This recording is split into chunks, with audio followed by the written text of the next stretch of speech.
What are the precautions? What are the precautions of income method? Income method use करते time किस किस चीज का ध्यान रखना है? काफी सिमिलर आएंगे, क्योंकि इवेंचुअली सबसे आप मेथड कोई भी यूज करें, नेशनल इनकम तो सेम ही आएगी, तो काफी जगह प्रिकॉशंस भी सिमिलर होंगे, तो उससे फर्क नहीं पड़ता। Number 1, do not include transfer incomes. तो हमने सीखा था difference between factor income and transfer income. Transfer income not included, transfer income not included in the estimation of national income. Transfer income like scholarships, donations, charity, old age pensions are not included in national income because such receipts are not connected with any productive activity and there is no value addition. Transfer receipts, transfer payments are not included. No new production of goods and services is taking place. No production, कोई productive activity नहीं है। Example, gifts और remittances from abroad. किसी ने बाहर से family member ने पैसे भेजे, remittances from abroad, क्या उसके लिए कोई सर्विस रेंडर हुई है? तो कोई प्रोडक्टिव सर्विस रेंडर नहीं हुई। गिफ्ट्स, आपने मुझे गिफ्ट दी, तो क्या वो कोई मेरी फैक्टर इनकम है? क्या वो मेरी फैक्टर इनकम है?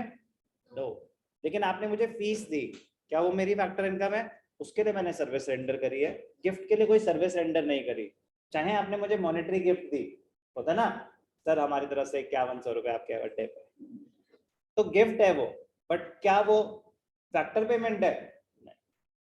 तो ट्रांसफर इनकम नॉट इंक्लूडेड, वो तो ठीक है। रीजन भी पता होना चाहिए। रीजन क्या है? Such receipts are not connected with any productive activity and there is no value addition. कोई वैल्यू एडिशन नहीं हुई, नो प्रोडक्शन ऑफ गुड और service has taken place. Clear? Reason लिखना आना चाहिए, इसके लिए डिस्कशन हो रही है। Income from sale of second hand goods will not be included, तो वैल्यू एडेड मेथड भी आया था, sale and purchase of second hand goods not included. लेकिन ब्रोकरेज और कमीशन अगर पे हुई है, ब्रोकरेज और कमीशन अगर पे हुई है तो वो इंक्लूड होगी। However, any brokerage or commission received by the brokers or commission agents on sale of such goods will be included as it is an income received for rendering productive services. कोई doubt? Important है, very very important. Income from sale of shares, bonds, debentures not included. Sale and purchase ये सब financial transactions होती हैं। मैंने किसी company के shares खरीदे 50 लाख के, क्या कोई प्रोडक्शन हुई है गुड्स और सर्विसेज की? नहीं। तो ये सब पेपर क्लेम्स होते हैं, फाइनेंशियल एसेट्स होते हैं। नो प्रोडक्शन ऑफ गुड और services taking place, not included. क्या? Income from sale of shares, bonds and debentures as such transactions do not contribute to current flow of goods and services. These are financial assets or mere paper claims and involve change of title only. These are only paper claims. These are mere paper claims, do not add to the flow of goods and services. कोई भी doubt? Important है काफी ज्यादा। सिर्फ included not included नहीं, आपको reason भी अच्छे से पता होना चाहिए कि why not included. Any commission or brokerage on such financial assets is included as it is a productive service, as it is a productive service. Clear है? सेल परचेज एक ही बात होती है, तो सेल और purchase of second hand goods not included. Sale और purchase of financial assets, financial assets में सब आ गए, शेयर्स भी आ गए, डिबेंचर्स भी आ गए, बॉन्ड्स भी आ गए, not included. These are just paper claims. Mere transfer of ownership takes place, no production takes place. However, any brokerage or commission, मैंने स्टॉक मार्केट पे अगर ट्रेड कर रहा हूं तो स्टॉक ब्रोकर को कमीशन देनी पड़ेगी। जीरो धा एकदम से क्यों फेमस हो गया एज अ ब्रोकर? जीरो धा, जीरो कमीशन। ऑब्वियसली यार कब तक सरवाइव करेंगे, लेकिन वो उनका जो बिजनेस मॉडल था ही वही।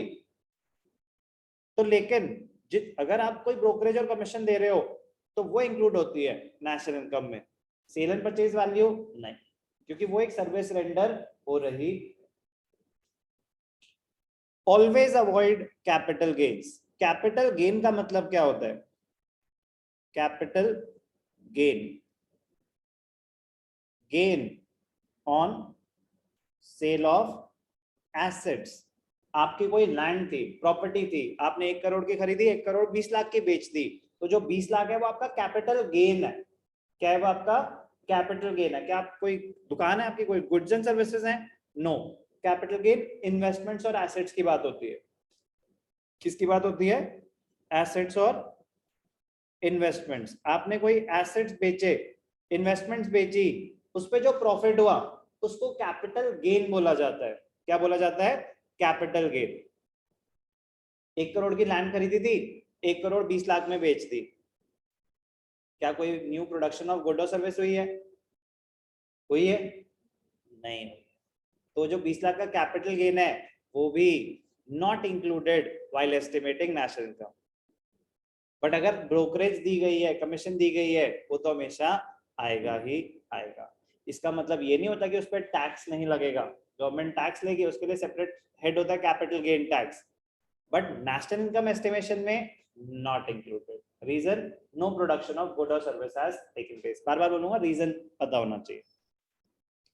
Capital gains refer to income from sale of second hand goods. अब लैंड आप खरीद के बेच रहे हो तो वो सेकंड हैंड हो गया ना, तो कोई पुराना एसेट बेच रहे हो तो ऑब्वियसली वो सेकंड हैंड ही है। Old car, financial assets, shares खरीदे मैंने किसी कंपनी के, शेयर के प्राइसेस बढ़ गए, बेच दिए, तो सेकंड हैंड ही। तो मतलब इस सारे पेपर क्लेम होते हैं, फाइनेंशियल एसेट्स।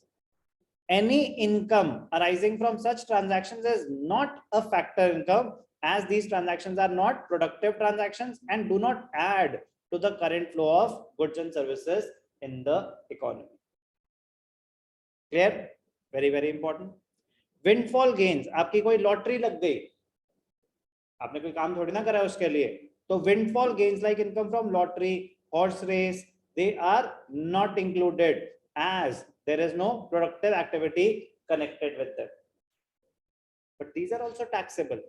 तो टैक्सेशन एक अलग चीज होती है, एस्टिमेशन ऑफ नेशनल इनकम एक अलग चीज है। आप टैक्सेशन नहीं पढ़ रहे, बात समझ आ रही है? केबीसी में गए, जीत के आ गए, वो कोई प्रोडक्टिव सर्विस, कोई प्रोडक्शन हुई है? नो। तो these are winning from lotteries, game shows, और ये सब एक कैटेगरी में आते हैं, ये सब एक कैटेगरी में आते हैं, not included in national income. imputed value of services provided by owners of production units, same बात, estimated value, imputed value।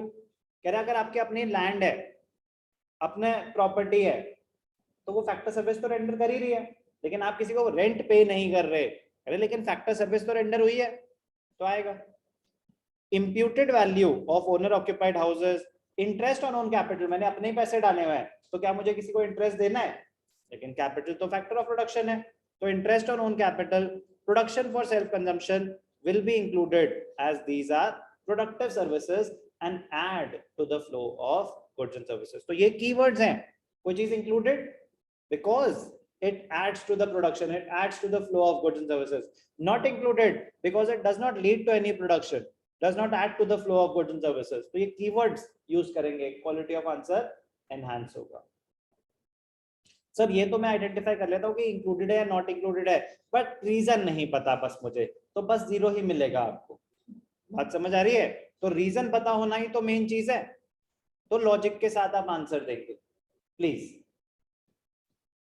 Payments out of past savings like death duties, gift tax, interest tax, they are not included in the national income because they are paid out of wealth or past savings. आपकी कोई पास savings है, उससे आप कुछ payments कर रहे हैं, कुछ उस पर वेल्थ टैक्सेस लग रहे हैं, एक्सेप्शनल सिनेरियो में ऐसा कुछ होता है, डेथ ड्यूटीज होती हैं, बेसिकली किसी की डेथ हुई तो उन्होंने अपनी विल में आपके नाम 50 करोड़ की प्रॉपर्टी कर दी, तो आई ना आपके पास, तो उस पर कुछ टैक्सेस देने पड़ सकते हैं। तो पास सेविंग, कुछ नई इनकम जनरेट हुई है, करो ये तो ऑलरेडी इनकम जनरेटेड थी, इसके ऊपर तो ऑलरेडी टैक्सेस पेड थे, ये तो बस ट्रांसफर हो रही है to the legal heir, example है। तो क्या कोई नई प्रोडक्शन हुई है गुड्स एंड सर्विसेज की? नो। तो they are not included, they are not included. क्या थे ये? Steps and precautions of income method.